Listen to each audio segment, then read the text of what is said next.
ko sa inyo mga ka-idols. Yan, dito kami sa sa highway, umuulan. Yan guys, hindi maganda ang visibility, so ingat-ingat lang. Ang aking driver ay ang aking asawa, napaka-seryoso. Yan, papunta kasi kami mamalengke. Namiss ko kasi mag-ulam ng ng gulay ng Pilipinas ng gulay. So pupunta kami ngayon sa saan kami punta? Lucky at saka Henlong. Isang oras ang biyahe mula sa amin hanggang doon.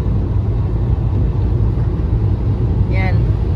Ang hirap mag-drive kasi madulas, so dahan-dahan lang. Yan.